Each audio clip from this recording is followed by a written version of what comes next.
नमस्कार, मैं हूं आपके साथ हर्षिता और आप देख रहे हैं स्टेट टुडे न्यूज। आइए शुरुआत करते हैं देश और प्रदेश की कुछ खास खबरों के साथ।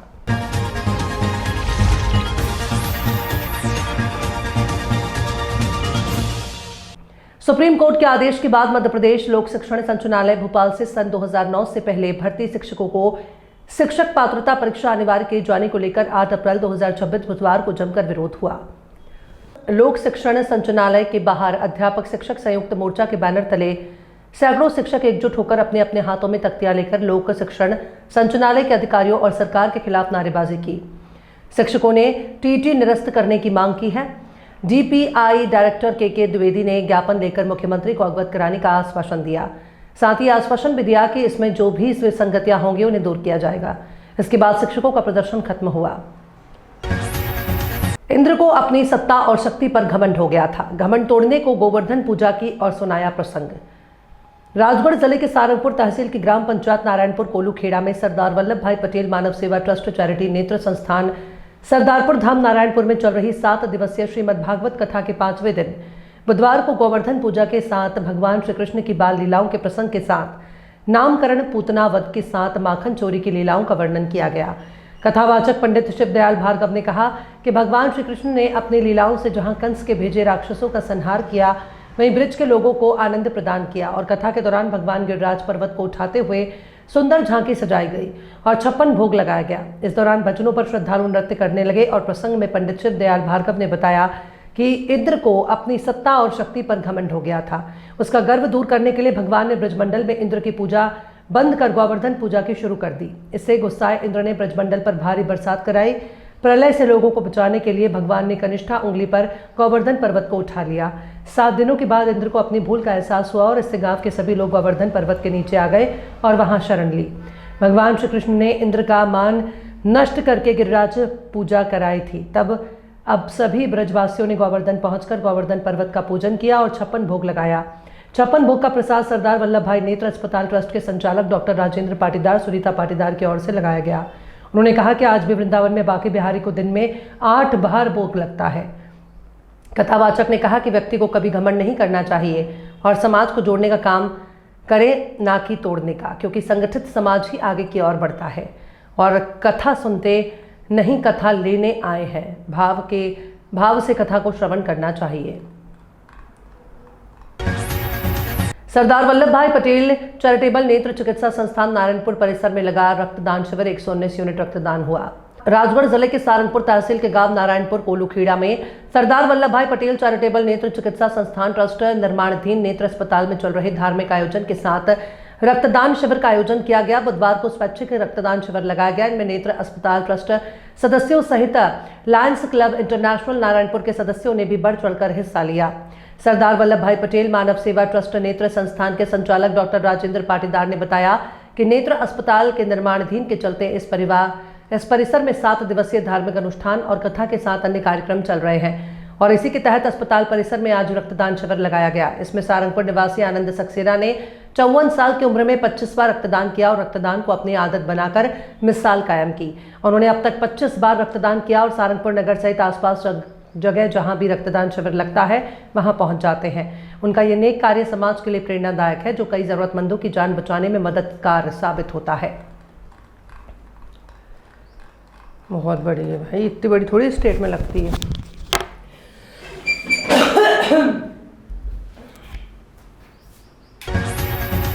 Ballia tubewell technical association Ballia द्वारा अपनी 11 सूत्रीय मांगों को लेकर कार्यालय अधिशासी अभियंता नलकूप खंड 2 बलिया के समक्ष दूसरे दिन भी धरना प्रदर्शन जारी रहा, जिसके क्रम में धरना से पूर्व अधिशासी अभियंता महोदय से अपनी मांगों के प्रति अन्य को पत्राचार किया गया, लेकिन इस भ्रष्ट अधिकारी के कानों पर जू तक नहीं रेंगती है, जिससे बाध्य होकर संगठन को धरना प्रदर्शन करना पड़ रहा है। सभा के दौरान वक्ताओं ने अपनी 11 सूत्रीय मांगों पर प्रकाश डालते हुए कहा कि यदि हमारी मांगे जब तक पूरी नहीं होती हैं तो धरना अनवरत जारी रहेगा। यदि आवश्यकता पड़ी तो अन्य कर्मचारी संगठनों का आह्वान किया जाएगा, जिसकी संपूर्ण जिम्मेदारी अधिशासी अभियंता की होगी। सभा में उपस्थित मुख्य रूप से देवेंद्र नाथ मिश्र, रमेश सिंह, विजय प्रकाश तिवारी, राजेश कुमार यादव, एजाज अहमद, धीरेन्द्र यादव, वेंकटेश चंद्र, गौरी शंकर राम, शशि प्रकाश यादव, कपूर चंद वराम इत्यादि मौजूद रहे।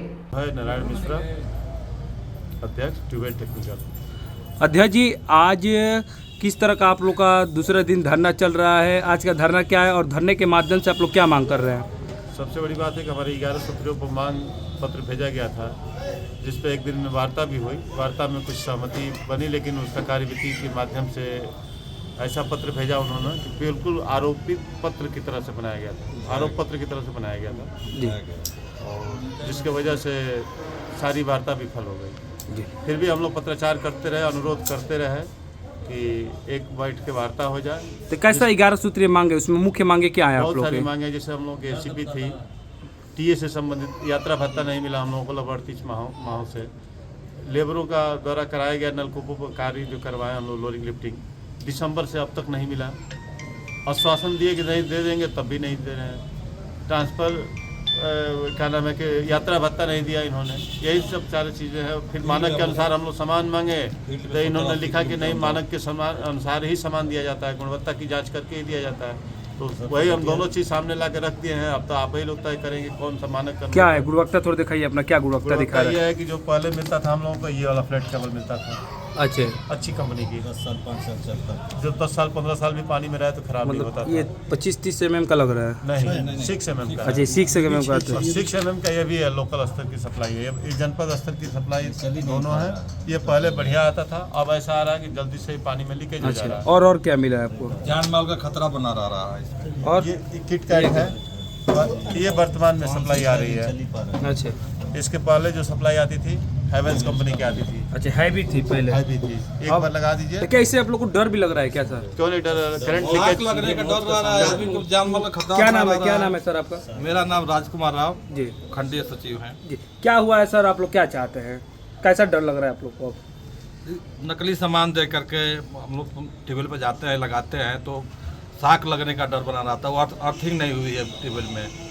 तो यदि आगे कोई खुदा न खास्ता कोई दुर्घटना घट जाता है तो इसके लिए आप लोग संचेत कर दिए हैं क्या अधिकारी? हाँ, लिखित हम लोग संकेत दे दिए हैं। इसीलिए आप लोग धरने पे भी हैं? अर्थिंग कराने के ये लिए। कब तक धरना पे बैठे रहेंगे आप लोग इसी जब तरह? तक हमारी मांग नहीं पूरी होती तब तक धरना पर बैठे रहेंगे। आज दूसरा दिन भी जारी है। दूसरा दिन जारी है। हम तो यही कहेंगे कि मान लीजिए ये हम लोग का जानलेवा जो भी सामान आ रहा है यहाँ पे, उसको अच्छी क्वालिटी में पहले भी तो सर आप वर्क किए हैं, काफ़ी दिनों से आप जुड़े हुए हैं इस विभाग से, तो क्या पहले ऐसे देखने को मिला था क्या कि आप लोग को लॉलीपॉप थमा दिया जाए? इसी में कुछ बदलाव करके इसको जो है इस वजह से बहुत दिक्कतें आ रही हैं। तो क्या लगता है कि आखिर कहाँ ऐसा निर्णय लिया गया कि लो क्वालिटी का आप लोग को देकर कहीं ना कहीं आप लोग को खतरे में? कह रहे हैं कि हर जगह इसी तरह से हो रहा है। जो हर जगह इसी तरह हो रहा है, अधिकारी कह रहे हैं कि हर जगह हो रहा है। तो नहीं हो रहा है। पहले इनके अधिकारी, आप क्या चाहते हैं, आप लोग क्या चाह रहे हैं, आप क्या चाह रहे हैं? हम लोग चाह रहे हैं कि अच्छी क्वालिटी मिले, किसानों को सिंचाई मिले बढ़िया से। धन्यवाद। दिनांक 9 अप्रैल 2026 को स्वर्गीय जी चंद्रशेखर उपाध्याय जी की प्रथम पुण्यतिथि पर उनके निजी आवास हरपुर मिट्टी बलिया में श्रद्धांजलि सभा का आयोजन किया गया। इसके बाद मुख्य अतिथि सांसद सनातन पांडे जी द्वारा दीप प्रज्वलित कर उनके चित्र पर माल्यार्पण किया गया। इसकी अध्यक्षता बी जनार्दन राय ने की। मुख्य अतिथि द्वारा श्री उपाध्याय के जीवन के संघर्षों को याद करते हुए उनके व्यक्तित्व और उज्जवल कृत्यों को याद किया गया। डॉक्टर उपाध्याय एक कुशल व्यक्तित्व के शिक्षक, राजनीतिक और समाज के उत्थान के विचारक थे। उन्होंने अपने बहुआयामी माध्यम से समाज को समृद्ध किया, अपनी नीतियों के माध्यम से समाज को एक नई दिशा देने का कार्य किया। वहीं डॉक्टर जनार्दन राव ने शिक्षा जीवन से लेकर सामाजिक सेवा और मानवीय मूल्यों के प्रति उनके विचारों और स्मरणों को याद करते हुए उनके प्रेरणीय स्रोतों से अभिसिंचित किया गया।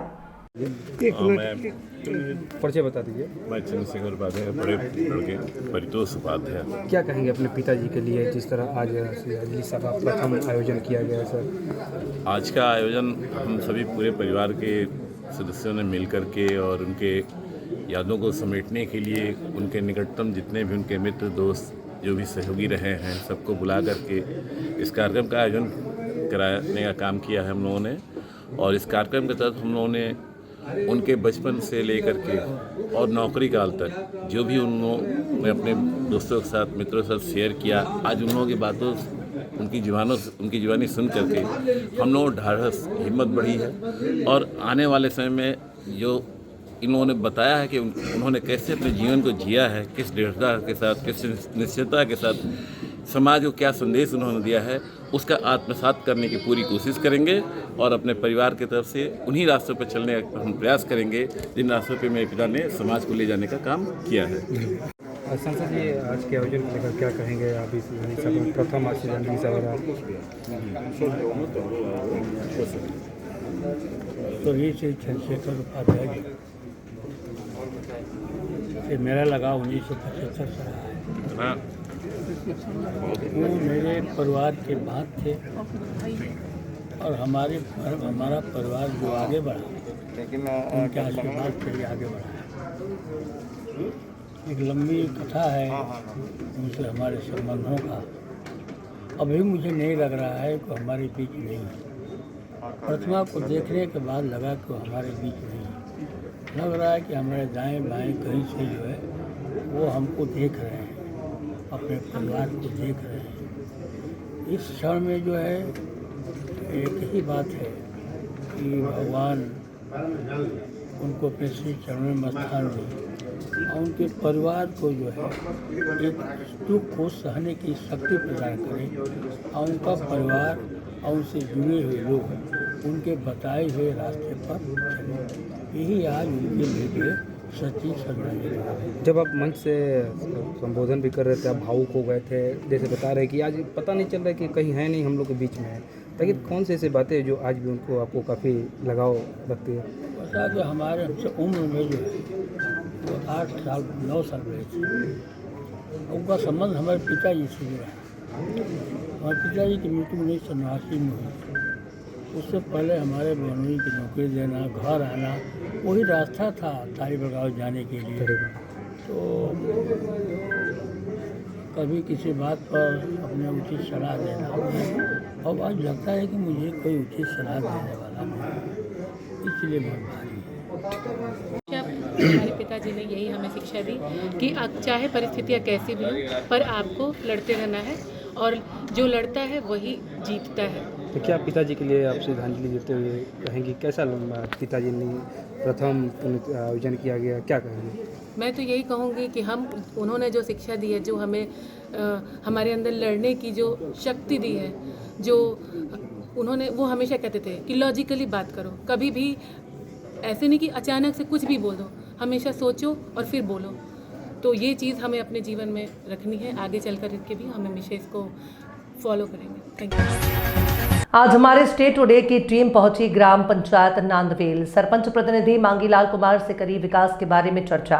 सुनिए सरपंच प्रतिनिधि की जुबानी। सीसी रोड बनवाई, पूरे गांव में हाई मास्क लाइट लगवाई, पंचायत की बाउंड्री वॉल करवाई, शमशान घाट में सुंदरीकरण करवाया और बहुत सारे विकास कार्य किए गए हैं। क्या नाम है सर आपका? मेरा मांगीलाल कुमार। कौन सी पंचायत में क्या पद पे सर आप?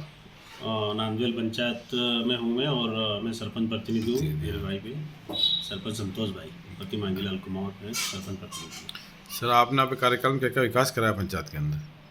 मेरे कार्यकाल में तो बहुत सारे विकास कराए, और माननीय हमारे प्रदेश के मुख्यमंत्री मोहन यादव के नेतृत्व में, और हमारे ग्राम पंचायत में तो बहुत सारे हमने सीसी रोड भी करवाए हैं, और शमशान शेड भी बनाया है, और हमारी पंचायत की बाउंड्री भी बनाई है, और यहाँ पर पेवर ब्लॉक भी लगवाए हैं, और शमशान में बाउंड्री भी बनाई है, लकड़ी शेड भी बनाया है, और वहाँ पर एक पतरे का शेड भी बनाया है, और नालियाँ भी बनाई है, और एक स्वच्छता परिसर भी बनाया है हमने, और एक अजनोटी में भी एक पतरे का शेड बनाया है हमने, और हमारे यहाँ जो गौशाला का कार्य जो अधूरा पड़ा था उसको भी करके पूरा किया है।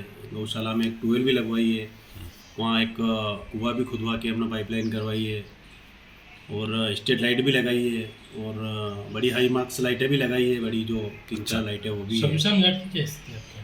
शमशान घाट की अभी तो स्थिति बहुत सारी ज़रूरतें तो बहुत सारी है वहाँ पर जो पहले थी उससे थोड़ा बेहतरीन कर दिया हमने। पहले लकड़ी बढ़ने का कुछ नहीं था, तो कमरा बना दिया, और बैठने के लिए एक पतरे का शेड भी बनाया है, और बाउंड्री भी बनाई है, और वहाँ शमशान में कुआं, पानी की व्यवस्था तो पहले से थी, वहाँ पर कुआं खुदा हुआ, उसके लिए खेर बोले ही बनवाई अपनों ने।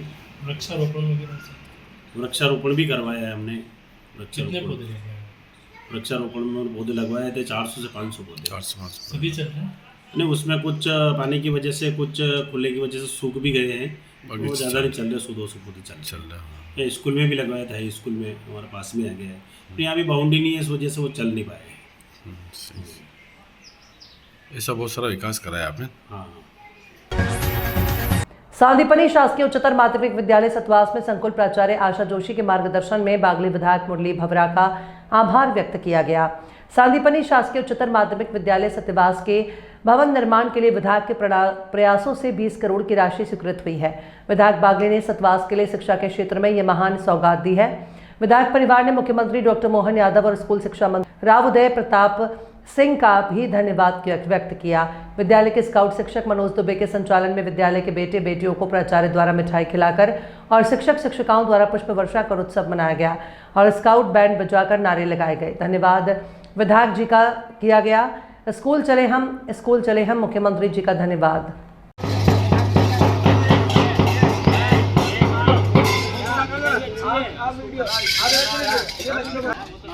देखो एक मिनट, आज सांदीपनी शाहू मावी सतवास में सीएम राइज सम्मानीय विधायक महोदय द्वारा सांदीपनी शाहू मावी सतवास को जो बिल्डिंग के निर्माण के लिए जो 20 करोड़ रुपए माननीय मुख्यमंत्री जी के माध्यम से हमारे विद्यालय के लिए स्वीकृत हुए हैं और सम्मानीय विधायक महोदय हमारे आदरणीय भवरा जी ने जो उसमें प्रयास किए हैं, उसके लिए आज हमने विद्यालय परिवार में यह उत्सव मनाया और हम माननीय विधायक जी का धन्यवाद अदा करते हैं। हमारे प्रिंसिपल मैडम आदरणीय आशा जोशी मैडम और समस्त स्टाफ ने हमारे बच्चों के ऊपर पुष्प वर्षा करके और उन्हें मिठाई खिलाकर और स्काउट बैंड बजाकर हमने आज यहाँ पे उत्सव मनाया। एक बार तालियों की गड़गड़ाहट हो। और हम स्टाफ सहित माननीय प्राचार्य मैडम सहित सभी लोग, हमारे बच्चों सहित सभी लोग, विद्यालय परिवार माननीय विधायक महोदय का आभार व्यक्त करता है और हम यह संकल्प लेते हैं कि स्कूल चले हम अभियान के लिए हम जो प्रयास निरंतर कर रहे हैं उसको करते रहेंगे और उसमें दोगुनी और उत्साह से हम काम करेंगे। हम माननीय विधायक महोदय का, शासन का, माननीय मुख्यमंत्री जी का हृदय से आभार व्यक्त करते हैं। बहुत बहुत धन्यवाद। बोलो भारत माता की, भारत माता की, वंदे वंदे। मैं बोलूंगा स्कूल चले हम, आप 2 बार बोलेंगे स्कूल चले हम, स्कूल चले हम, स्कूल चले हम, स्कूल चले हम, स्कूल चले हम, स्कूल चले हम, स्कूल चले हम, स्कूल चले हम, स्कूल चले हम, स्कूल चले हम, स्कूल चले हम। बहुत बहुत धन्यवाद, बहुत बहुत धन्यवाद। उत्तर प्रदेश राज्य कर्मचारी महासंघ जनपद शाखा बलिया के निर्धारित कार्यक्रम के अनुसार दिनांक 9 अप्रैल 2026 को श्रमिक संघ लोक निर्माण विभाग के संघ भवन में एक प्रेस वार्ता की गई। वार्ता में बातचीत के दौरान मजदूर दिवस और जनपद में राज्य कर्मचारी महासंघ के घटक संगठन के चुनाव को जो पूर्व में हुए हैं उनको सम्मान समारोह और मजदूरों की दिशा पर वार्ता की गई। उत्तर प्रदेश राज्य कर्मचारी महासंघ के कार्यवाहक अध्यक्ष चयनित करने के लिए भी विचार विमर्श किया गया। महिला आंगनबाड़ी कर्मचारी संघ के 3-4 ब्लॉकों में चयनित पदाधिकारी का भी सम्मान समारोह एक साथ करने की सहमति बनी। ये सारे कार्यक्रम 1 मई 2026 मजदूर दिवस पर होना है। मैं राघव मिश्रा, स्वायत्त कर्मचारी संगठन के मंडल अध्यक्ष। आज हम लोग कर्मचारियों के हित के लिए और उनके पेंशन के लिए यहाँ महासंघ के कार्यालय में एकत्रित हुए हैं। हम सभी लोग एकजुट होकर इस लड़ाई को लड़ने का प्रयास करेंगे और इसको आगे बढ़ाएंगे और सरकार तक पहुंचाने का प्रयास करेंगे। जिस तरह कर्मचारियों के लिए आपको इतनी बड़ी दायित्व मिला है, कर्मचारियों की जो भी समस्या है, या पेंशन बहाली की हो या कर्मचारियों का आउटसोर्सिंग का हो, जिस तरह लड़ाई आप लोग कर्मचारी हमेशा लड़ते रहे थे, किस तरह आप उनके साथ खड़े रहेंगे सर? इसमें सबसे बड़ा दिक्कत यह आ रहा है कि पुरानी पेंशन व्यवस्था समाप्त करके राष्ट्रीय पेंशन प्रणाली व्यवस्था कायम की गई, लेकिन अधिकारी द्वारा जहां एडी द्वारा स्वीकृत किया जाता है वो नई पेंशन प्रणाली के अंतर्गत उनका एनपीएस का कटौती करके जमा ही नहीं किया गया है। और जब वो इस समय रिटायर हो रहे हैं उन्हें किस तरह पेंशन दिया जाए यह एक समस्या बन गई है, क्योंकि नगर पालिका स्थानीय निकाय अल्प वेतन भोगी संस्था है और हमारे सारे सफाई कर्मचारी जो थोड़े से वेतन में अपना घर परिवार चलाते हैं उनको रिटायर होने के बाद कुछ भी नहीं मिल रहा है। इसकी लड़ाई लड़ने के लिए हम लोग एकत्रित हो रहे हैं और इस पर चर्चा की जा रही है। तो राघव मिश्रा, किस तरह इस पर आप लड़ाई लड़ेंगे? हम पूरे मंडल के मऊ, आजमगढ़, बलिया के सभी संगठनों को एकजुट करके और सरकार और शासन को पत्र लिखेंगे और अपनी मांगों से अवगत कराएंगे और जो भी निर्णय होगा वह महासंघ और सारे संगठन मिलकर तय करेंगे। सरकार जिस तरह कह रही है कि हम कर्मचारी हित में कार्य कर रहे हैं, कर्मचारियों के लिए हमेशा सुख दुख में खड़े रह रहे हैं, तो क्या उसको आप किस नज़र से देख रहे हैं? देखिए, सरकार तो नई पेंशन प्रणाली लागू कर दी, लेकिन कार्यालय के किसी भी अधिकारी द्वारा नई पेंशन स्कीम के तहत किसी भी कर्मचारी की कटौती नहीं की गई और न उनका एनपीएस जमा किया गया, जिसके कारण सारे लोग रिटायर होने के बाद वह शिकायत कर रहे हैं, मुख्यमंत्री जी के यहाँ कर रहे हैं, प्रमुख सचिव के यहाँ कर रहे हैं, अपने कार्यालय में कर रहे हैं, लेकिन उन्हें पेंशन नहीं मिल रहा है। तो आपका संगठन सर किस तरह इस पर कार्य करेगा? अब इस पर हमारे सभी विभागों के, महकमों के सभी संगठन लामबंद हो रहे हैं। इस पर हर संगठन से वार्ता की जाएगी, उसके बाद इस लड़ाई को लड़ी जाएगी, जिसमें सारे संगठन, हमारे बलिया के महासंघ ने पूरे जोर शोर से सहयोग देने का वचन दिया है।